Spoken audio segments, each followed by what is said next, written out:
Můžu? Ještě se to točí. Moment. So, welcome to next episode of the project Europe 2050. And today's speaker, Professor Palouš, it's up to you. What's your topic? And you can continue. Hello, everybody. I'm going to talk today about a concept that seems to me is playing and will play a crucial role in our debate about the current politics, how to understand the world in which we are finding ourselves, and how to understand ourselves in this world. Actually, I think it will be good to start with my short introduction. I'm Czech, as you can hear. My accent shows it very clearly. I spent time teaching Czech students. I was a Czech diplomat, and now I am in the United States teaching American students and trying to find a way how to share with them the experience of someone my age. I am 70 plus years old now, who experienced totalitarianism in his life, and some sort of resistance or response to it, I think is a very important, maybe principle, question of my life. So take it personally, take it as my bias in that respect, but let's try to examine the concept itself. The fact is that totalitarianism, and we can add authoritarianism as some sort of accompanying concept, are relatively new terms. They appeared only in the 20th century.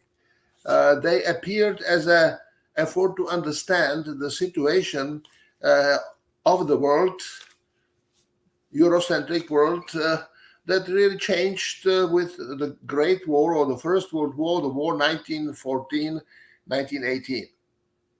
But the truth is that the distinction between autocratic and non-autocratic political regimes is very old. It's maybe as old as European or as the world history. The truth is that the beginning, at least one of the beginnings of this question, what is the difference between autocratic and non-autocratic regimes, brings us to ancient Greece, to the birth of city-states in the outskirts of then civilized world, that tried to discover very different form of administration of human matters that in comparison with, I would say, regular way how things were organized in human world in these times. Let me to read briefly from a text. I would like to turn into attention, actually, because I published a couple of texts on the concept of totalitarianism for one American encyclopedia of violence, peace, and conflict. Actually, very recently, the third edition of this concept of this encyclopedia was out, so you maybe can check it there, and I would be more than happy through the organizers of this project to send you the references. So the distinction between autocratic and non-autocratic governments seems to be as old as the very concept of Western politics, which emerged with the birth of the city-state, the city-states, polis in ancient Greece. We are talking about the development between 8th and 6th centuries before Christ.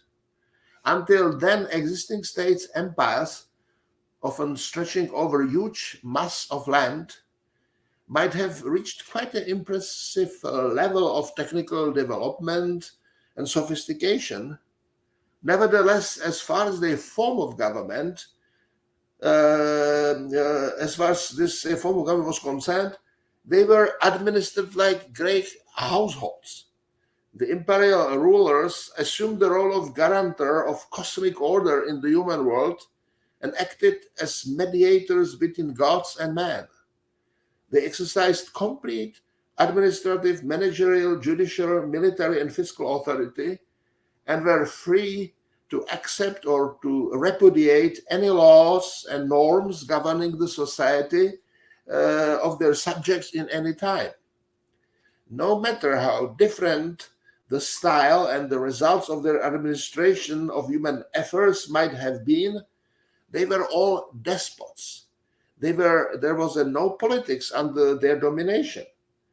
The hydraulic societies of the old world, political systems dependent on the maintenance of large-scale irrigation systems for their survival, to use the terminology of Karl Wittfogel, one of the scholars that tried to examine ancient Egypt, for instance, in the first half of the 20th century, could be underdeveloped or have a highly sophisticated and differentiated structure. They nevertheless lacked the dimension of human life for which the necessary condition is the existence of public space, and which cannot materialize in the company of slaves, but only among one's peers. And this is the concept of freedom. So autocratic, non-autocratic governments are different in the relationship with concept of freedom. That's what Greeks developed. They discovered public space in which those who were equal, the principle was called isonomia, could meet and discuss public matters. Their rulers were not absolute rulers, but as all ancient Greek texts say, they were guardians of law, phylakes to nomu. What was to be a ruler was the law, and human beings only trying to create a space in which all of them who were privileged to enter this space could experience isonomia, equality before the law. Political justice was something very different from justice that was pronounced or in the hands of absolute ruler. Justice was justice among citizens, those who were asked or charged to sit in juries and try other members of their community and try to do it serving justice and not just any power interest. You can say it's an idealistic description of the situation. A reality of these ancient democracies was very different, and obviously if you want to compare it with the future evolutions, let's say Christian concept of man, and what was following in the last 2,000 years, should make us very cautious to get inspiration from ancient city-states. But this basic distinction between freedom and absence of freedom, between what Aristotle called good life and sheer life, between life that can be good only if it contains this element of freedom. You can add easily and immediately human rights, capability of each individual to enter the public space and be him herself, being recognized by other people. All of that certainly is a big historical ambition, desire. Realities are always, I would say, in certain disagreement. They don't correspond to the ideals, but these ideals were formative, and we don't want to forget them when we want to understand ourselves in the context of the situation that I think has its roots in the 20th century.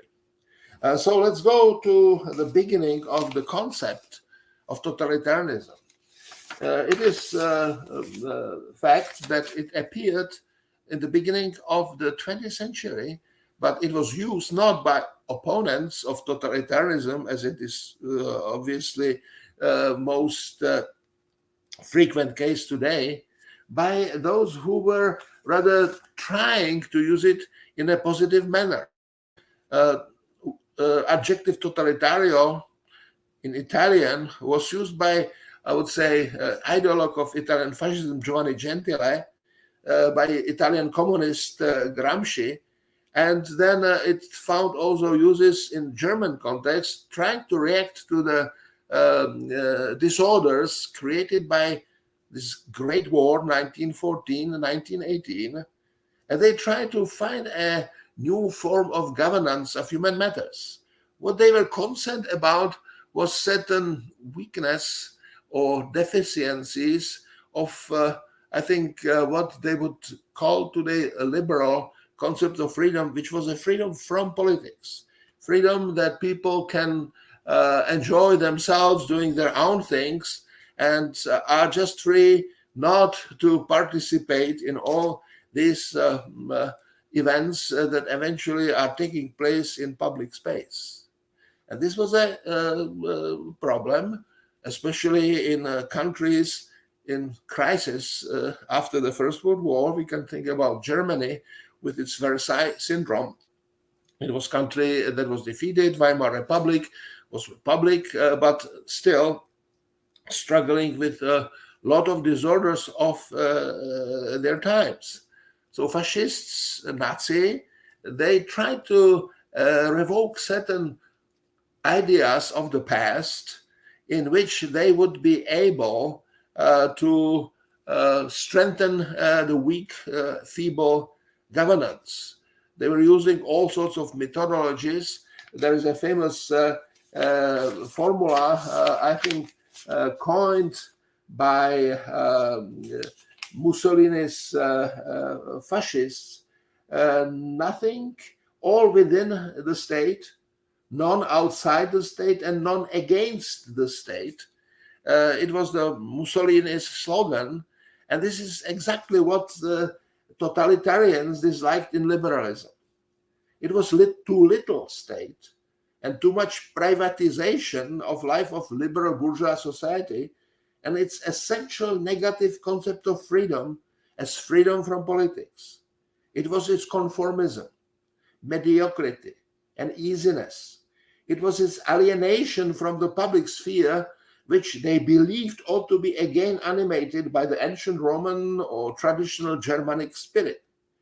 It was the fact that under the conditions of mass society, and this is a very important concept, mass society, because it is exactly that society that is vulnerable to all totalitarian temptations, emerging as a final result of the process of modernization, the form of government that was almost automatically associated with the general idea of progress, liberal democracy, was sinking into the crisis. Please take me right. I'm certainly not advocating totalitarianism, or I'm only trying to turn your attention to the origins of these concepts, to the discussions that were taking place in the 1920s and 1930s.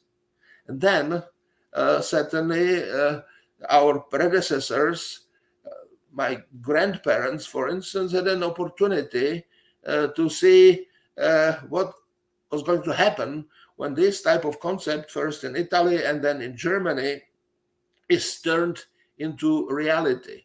They were immediately disturbed by all what they could see emerging in these states where this type of governance started to get strength, and especially in Germany, when in 1933, Adolf Hitler got into power through this enabling act and transformed democratic republic. Weimar Republic was a feeble governance, but it was democracy, into the state under his leadership. So in the moment, I think it was a wake-up call for European intelligentsia.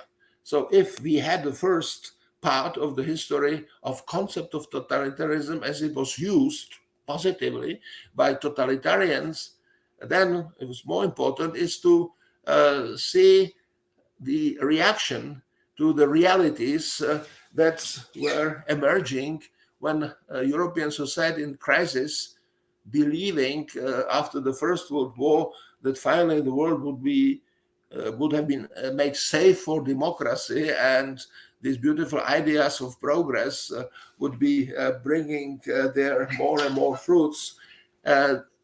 Realities of the 1920s and 1930s were different. So then another interesting inspiration is, I would say, intellectual reaction to this phenomenon or phenomena connected with totalitarianism that were already seen on the ground. There is a whole group of authors, literates, writers, who used this as an inspiration for their writings. So check out, for instance, Arthur Koestler, who Darkness in the Noon tried to describe the Soviet realities, or George Orwell's writings, Animal Farm or 1984, or Italian author Ignazio Silone, or French great thinker, writer, and playwright Albert Camus. All these people were certainly first to point to certain strange phenomena, and were first critiques the autocratic of the autocratic states emerging in Italy, Germany, and the Soviet Union. The open-minded, critical intellectuals became suspect in the eyes of the new political leaders in a moment, and they were very quickly turned by them into state enemies.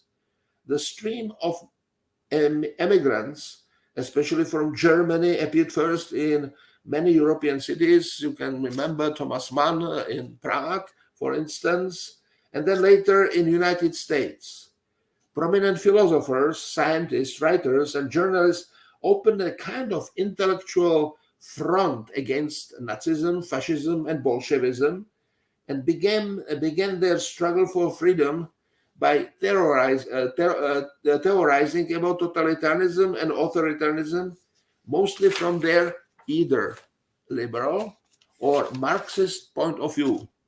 Here is the list of people you want to check out: Karl Mannheim, Ludwig von Mises, Friedrich Hayek, Herbert Marcuse, Mark Horkheimer, Franz Neumann, Sigmund Neumann, Victor Sergei Emil Lederer, Raimund Aron, Franz Borkenau, Ernst Frankl, Hermann Rauschning, Rudolf Wilferding, Erich Voegelin, Karl Popper, many others, including Leon Trotsky, who then was killed or assassinated by Stalin's agents in Mexico, where he tried to start his new life.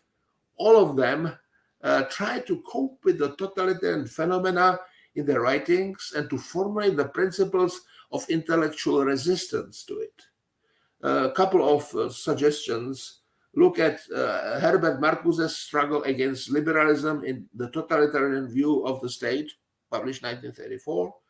Horkheimer's The Authoritarian State, 1940. Sigmund Neumann's Permanent Revolution, Totalitarianism in the Age of International Civil War, 1942. These are classics. But let me to add one more thing. Totalitarianism through the Nazi, fascist, or Bolshevik state made a significant number of European public intellectuals refugees and stateless cosmopolitans, and forced them to test their ideas against harsh reality. As one of my colleagues, Jeffrey Isaac, important person examining the phenomenon of totalitarianism, pointed out, a new literary form was in fact invented, or at least reinvented on this occasion. the political book combining history and political criticism. It is important to realize that totalitarianism was not only condemned by its enemies, but was also a new and shocking, but still fascinating source of inspiration. And I'm quoting from Isaac, totalitarian world was phantasmagoric, it was a living nightmare, but still it could not be written off as unrealizable. It seemed literally to defy comprehension. It was confusing, not only to its protagonists, but to its victims and potential victims as well. So a question comes back again and again. What is the nature of this monstrosity? How can anything like this come into existence in the human world? What part of the human condition can come up with the idea of the final solution and then bring into existence a bureaucratically organized and technologically advanced system of death factories? So it was a reflection of intellectuals, second generation, of a discussion or second chapter in the history of discussion of concept of totalitarianism in the 20th century. And now the maybe most important one, how totalitarianism was theorized, or what was the debate about it during the in the years after the war, during the Cold War. The classic period in the history of these concepts, I mean totalitarianism and authoritarianism, started with a conference on totalitarianism held by the American Academy of Arts and Sciences in Boston, Massachusetts, in the spring of 1953. Obviously, since the time when European public intellectuals began launching their anti-totalitarian campaign, the political situation in the world changed. The World War II ended in Europe by the unconditional surrender of Nazi Germany on May 8, 1945. Only a few years later, however, the victorious coalition broke up and Europe was again torn apart by a new ideological conflict between the liberal West and communist, which means totalitarian, East. The old continent definitely lost its supremacy in the world affairs and was divided into two antagonistic camps led by the United States and the Soviet Union, which emerged from the war as the new superpowers. The Western perspective was clear enough.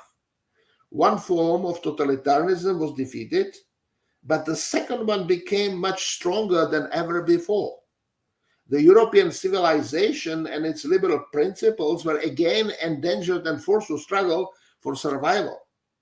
The Fulton speech of Churchill in March 1946, it was this speech when he saw the Iron Curtain falling down between East and West, and the long telegram of George Kennan, American diplomat and key, I would say, thinker in this period, from Moscow to the State Department in the same year, followed by the famous X article on containment, which appeared in Foreign Affairs in summer 1947, represent unmistakable signs that times were indeed changing.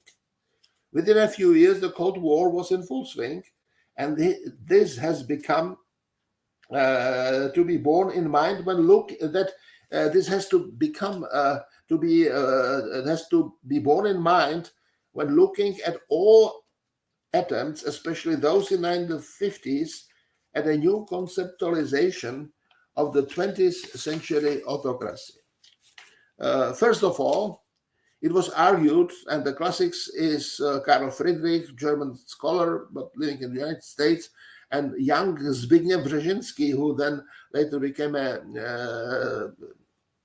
national security advisor in the Carter's administration, then totalitarian dictatorship is historically unique and sui generis. that fascist and communist totalitarian dictatorships are basically alike, or at any rate more nearly like each other than like any other system of government, including earlier forms of autocracy. And this argument brought about the next step, to attempt to define it. The results of these endeavors was the following proposition. Totalitarian dictatorship can be characterized by 6 basic features or traits. That's an almost textbook definition. I will read that, and then maybe I will try to accelerate my argumentation. First, trait, an official ideology consisting of an official body of doctrine covering all vital aspects of man's existence, to which everyone living in that society is supposed to adhere, at least passively. This ideology is characteristically focused and projected toward a perfect final state of mankind. That is to say, it contains a heliastic claim based upon a radical rejection of the existing society and conquest of the world for the new one. Second trait, a single mass party led typically by one man, the dictator, and consisting of a relatively small percentage of the total population, up to 10% of men and women, a hard core of them passionately and unquestioningly dedicated to the ideology and prepared to assist in every way in promoting its general acceptance. Such a party being hierarchically organized and typically either superior to or completely intertwined with the bureaucratic government organization, leading role of the party. Third trait, a system of terroristic police control, supporting but also supervising the party for its leaders, and characteristically directed not only against demonstrable enemies of the regime, but against arbitrarily selected classes of the population, the terror of the secret police systematically exploiting modern science and more especially scientific psychology. Fourth trait, a technically conditioned, near complete monopoly of control in the hands of the party and its subservient cadres of all means of effective mass communication, such as the press, radio, motion pictures. Certainly we can add today many other forms of communication and media opportunities. The fifth, a similarly technologically conditioned near complete monopoly of control in the same hands of all means of effective armed combat. And sixth, a central control and direction of the entire economy through the bureaucratic coordination of its formal independent corporate entities, typically including most other associations and group activities. So what we have here is argument that communism and Nazism might be different varieties, but of the one and the same species. But there was one problem that does need to be also taken into consideration, thought through, if we want to accept Cold War definition of this concept. This conference I'm mentioning was opened by a statement of Kennan, still working for State Department as a diplomat. And this first sentence of his opening lecture, we have come together to discuss a phenomenon of our time that has brought the deepest possible misery to untold millions of our contemporaries, which has demeaned humanity in its own sight, attacked man's confidence in himself, made him realize that he can be his own most terrible and dangerous enemy, more bestial than the beasts, more cruel than nature.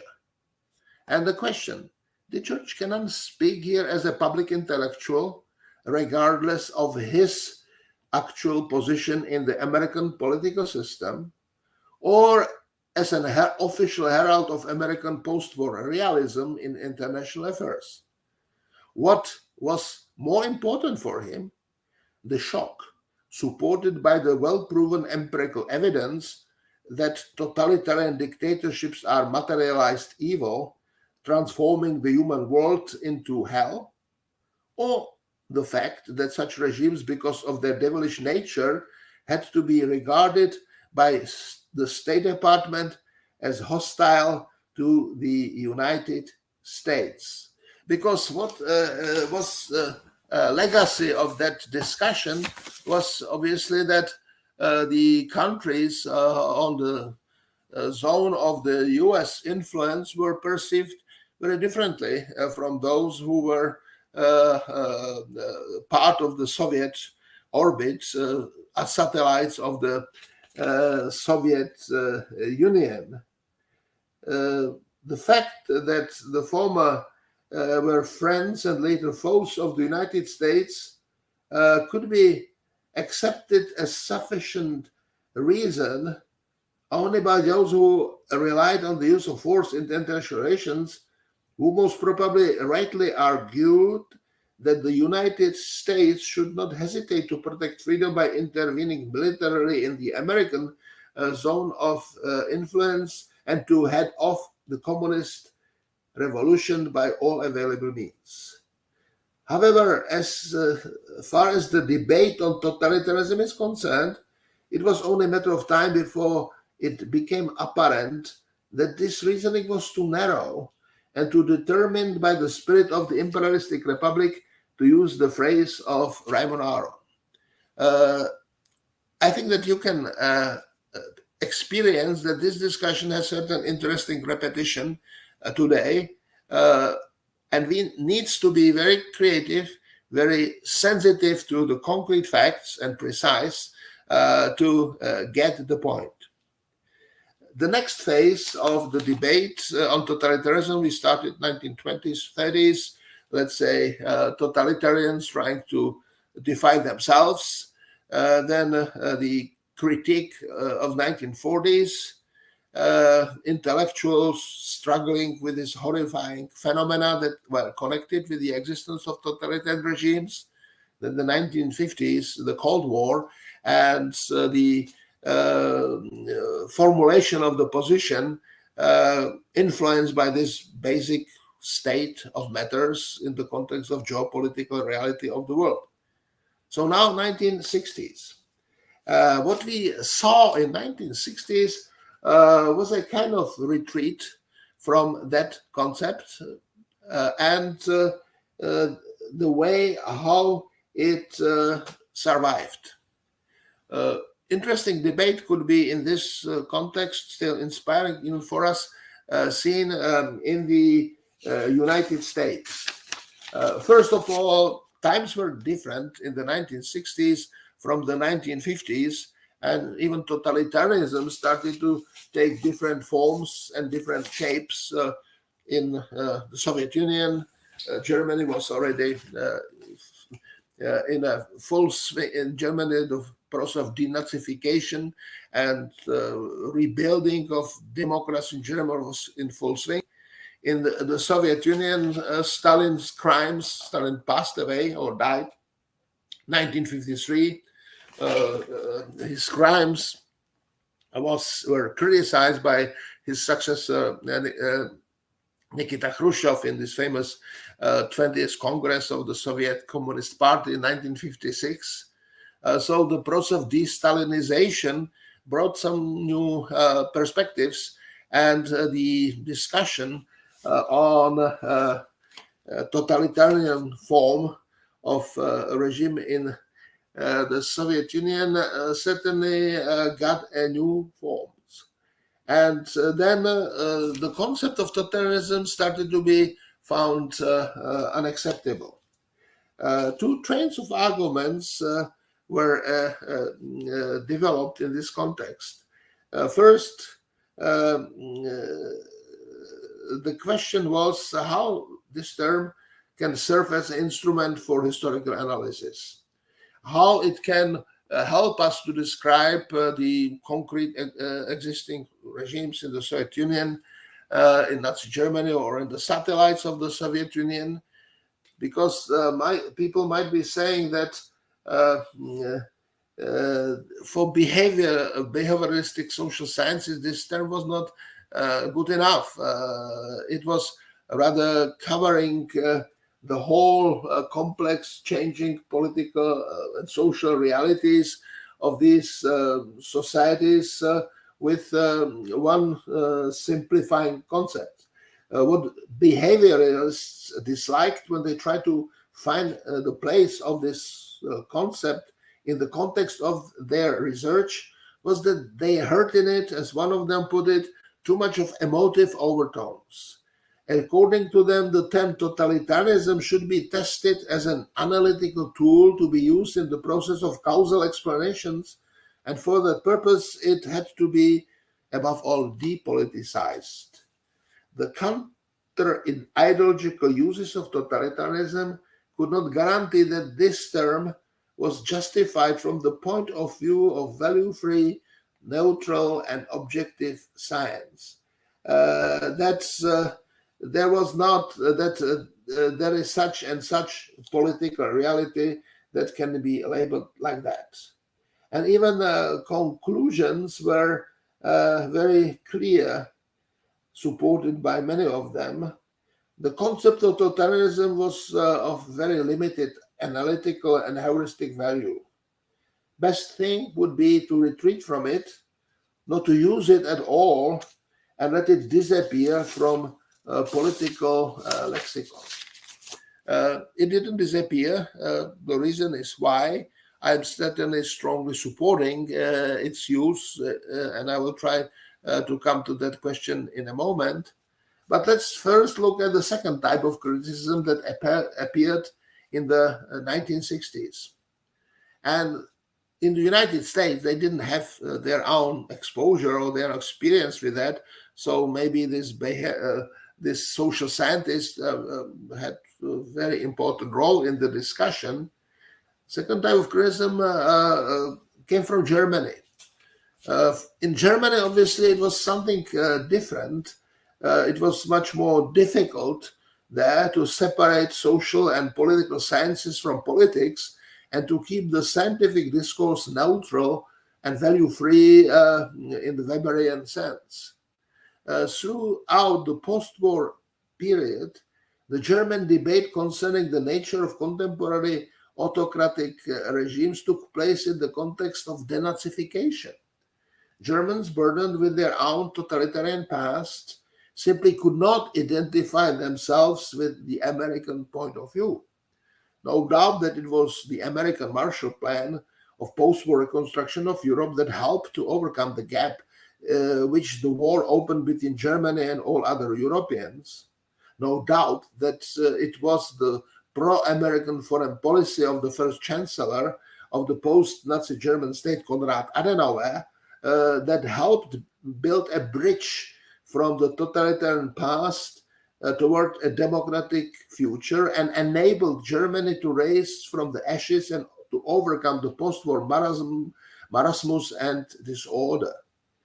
Nevertheless, there was a heated polemics in early 1960s concentrated around some discoveries that many prominent German politicians had Nazi past, and obviously also the trial with Adolf Eichmann, one of the main criminal in the context of Jewish Holocaust, also raised the similar questions. So the German discussion was certainly influenced by that fact, and at that moment, what came in was the spirit of the 1960s, was an ideological debate. On the left side, there were those who were saying that, let's say, a left-wing form of totalitarianism is reformable. What we could see is some transformations of these former totalitarian practices of socialist camp to something I would say, promising, and they wanted to separate again two forms of originally two forms of totalitarianism ideologically. They had one type of criteria for left wing version of it, communism, reformable, and they had a strong condemnation for the extremes on the right. And it was very interesting that this German debate certainly brought some interesting arguments and reactions. I recommend you to check Karl Bracher in that respect, one of the very sharp-minded German intellectuals. And let me again to read from from my text, my analysis of his arguments.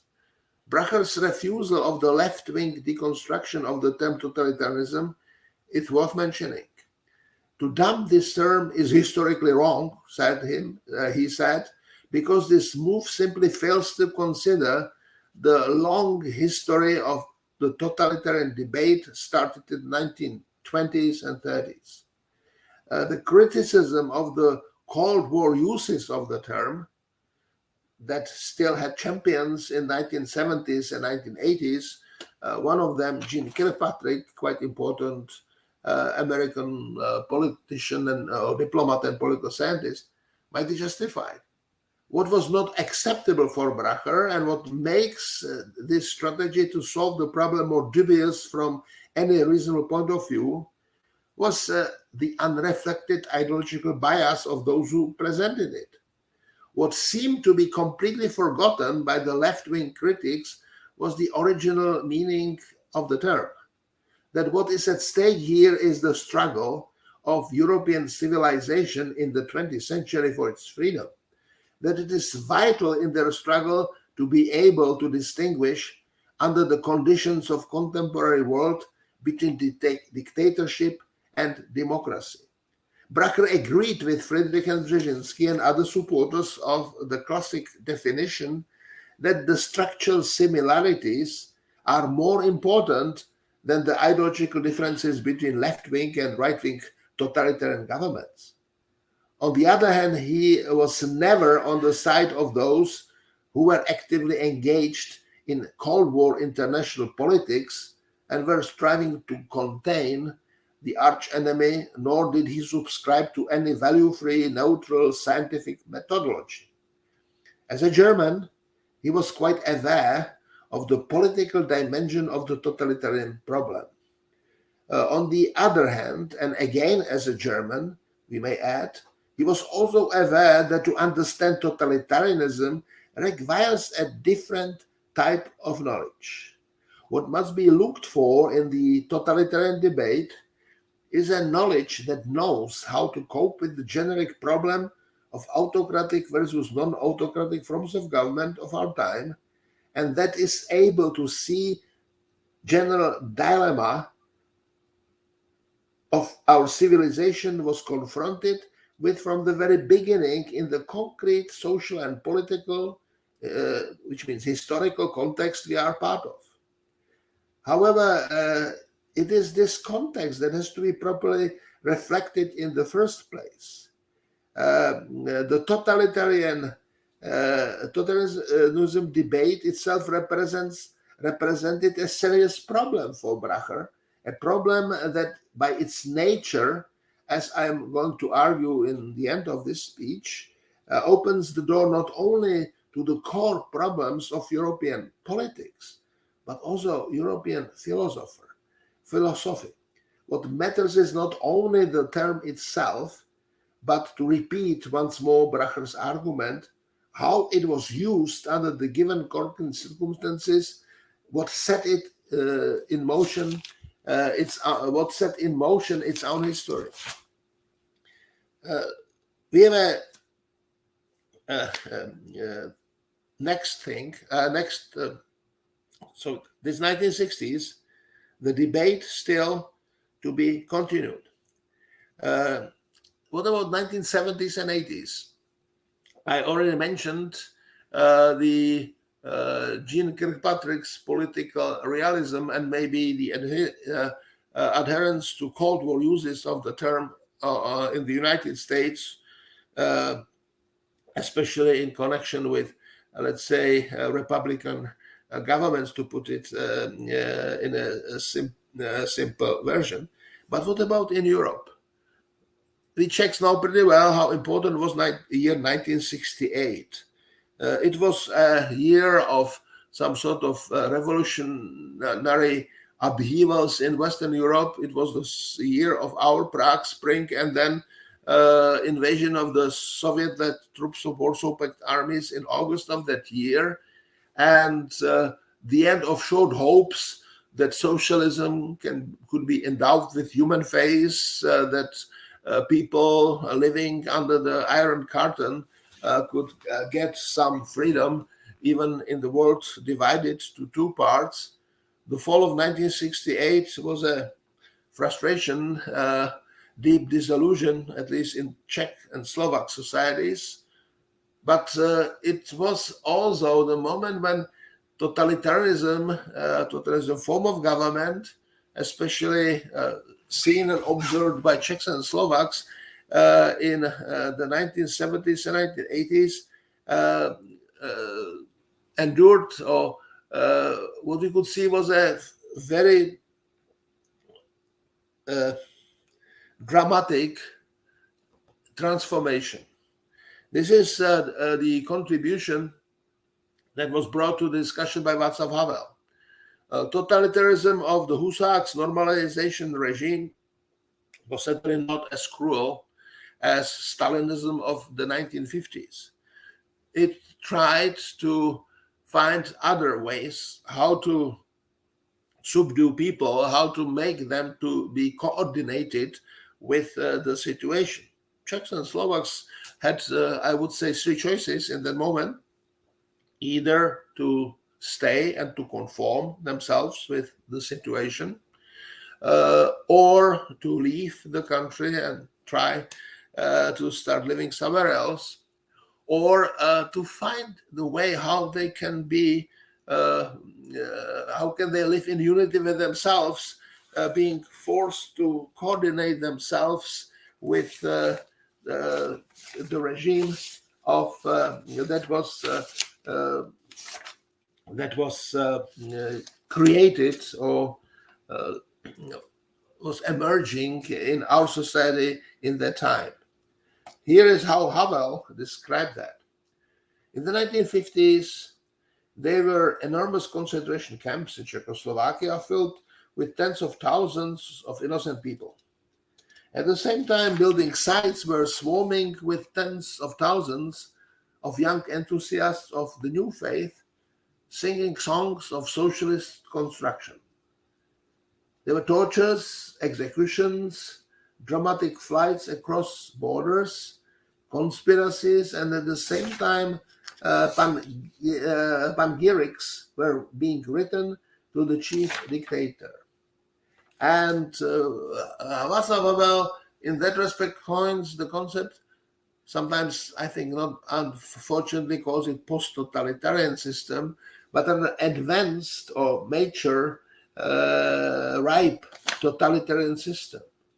And he believes that what he could see in Czechoslovakia in these years, in this decade, is a textbook illustration of how an advanced or late totalitarian system works. It depends on manipulatory devices so refined, complex, and powerful that it no longer needs murderers and victims. Even less does it need fiery utopia builders spreading discontent with dreams of a better future. The epithet real socialism, which this era has coined to describe itself, points a finger at those for whom it has no room, the dreamers. It is not true that Czechoslovakia is free of warfare and murder. The war and killing assume a different form here. They have been shifted from the daylight of observable public events to the twilight of unobservable inner destruction. It would seem that absolute classical death, of which one reads in stories, and which for all terrors it holds, it still is mysteriously able to impart meaning to human life, has been replaced here by another kind of death. The slow, secretive, bloodless, never quite absolute, yet horrifying, ever-present death of non-action, non-story, non-life, and non-time. The collectively deadening, or more precisely, anesthetizing process of social and historical nihilization. This nihilization annuls death as such, and thus annuls life as such. The life of an individual becomes the dual and uniform functioning of a component in a large machine, and his death is merely something that puts him out of commission. The politics that was pursued by Husak's regime actually was based on a bizarre form of social contract. It was based on certain lessons that were learned by that regime in 1968. What were these lessons? An effort to open up the socialist system and to reform its form of government was considered dangerous and leading to destabilization intolerable to the ruling forces of this world. 2, only fools and martyrs could be so irrational as to act against the fundamental and invincible law of human history. 3, in the era of real socialism, politics should be understood not as a sphere of human responsibility and agency, but as a kind of empty ritual. Its aim was to protect the society from any change, to keep it in the state in which it already was. 4, it was perfectly acceptable that under the given circumstances, not everybody has had the ambition or the stomach to become a politician. In that case, he or she was only advised to mind her own business and to stay away from politics. This social contract, in a very bizarre way, almost made a full circle. If in the beginning totalitarians were complaining that freedom from politics was maybe the most corrupting element of liberal societies, I wanted to revive some sort of state-centered activities of societies under their domination. Here, what we have is some sort of social contract that reminds, but is 1,000 times worse because it's without freedom, the old contract of bourgeois liberal societies, freedom from politics. Why I'm saying that? Because obviously this type of totalitarianism still is can be seen around us if we want to understand the state of mind of Russians in the current situation, exposed or magnified by the Ukrainian crisis. If we want to understand the ethos of totalitarianism in China, if we want to look at countries like Cuba, for instance, for all of them, the ideological commitment to radiant futures was replaced by some sort of clear-cut effort to keep those in power and to force everybody under their control to get coordinated with this fact of life. The capacity for coordination and not belief in radiant futures might be the most powerful tool of totalitarian regimes. And it is maybe the reason why we should not only study totalitarianism as a historically developed concept, having its beginnings and maybe still in circulation and today, but that it is a political challenge, that it is a concept that should, I would say, mobilize or activate our own political thinking and help us to act rightly in the world in which we are living today.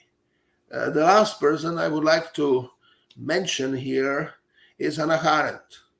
Hannah Arendt, most likely the most important researcher to the phenomenon of totalitarianism. She was a German Jew. She was academic, studied philosophy, and in the 1930s she was exposed in her own context to the totalitarian radiation. After Hitler got to power in 1933, she immediately was in the conflict with the regime, spent I think a couple of weeks in detention, and then she was lucky to escape first to France, where she tried to organize the Jewish migration to the United States, and then she had a career on the other side of Atlantic herself, becoming a really distinguished professor of political thought. And what she said in the 1960s to German radio was significant. She was asked how did she feel, how it was when Hitler got to power and started immediately to make first steps in his anti-Semitic politics. And she said, we are not surprised by what Hitler was doing, because he simply had was sending signals already before. What was surprising for us was not what our enemies did, but what our friends did. How quickly they got used to that new situation. They got coordinated with it, and they had no chance to act against it. The capability to act was so paralyzed that the capacity of coordination was prevailing. And obviously then German collective guilt was coming up, and questioned how to make a distinction between collective guilt and personal responsibility for all these atrocities. Certainly Holocaust comes again and again to our mind, had to be raised.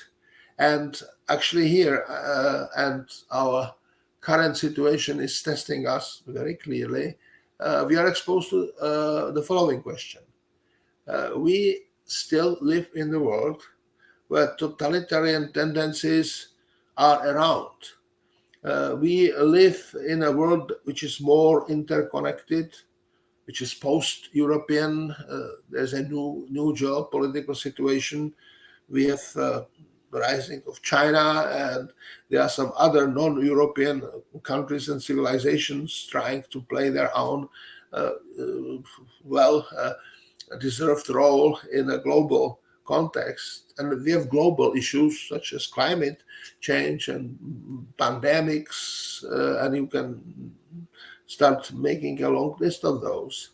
So the question is totalitarianism danger today as it was in the 1930s, when it was shocking thing for public intellectuals in Europe? Later, when US politicians or the West try to find the way how to cope with this phenomenon in the world divided by the Cold War to the two parts. So how it is today? My feeling is that the concept of totalitarianism should be studied. We should be able to look at the history of the concept.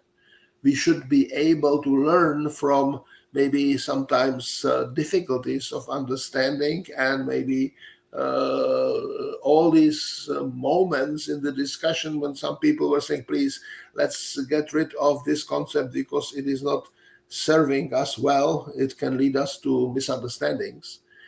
We should go back to all these discussions and make up our own mind.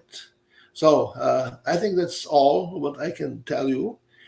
In this moment, maybe I was not saying everything I wanted to say in perfect articulated form. In that case, I certainly can refer you to the texts that are available. I hope that you will find some information in that respect.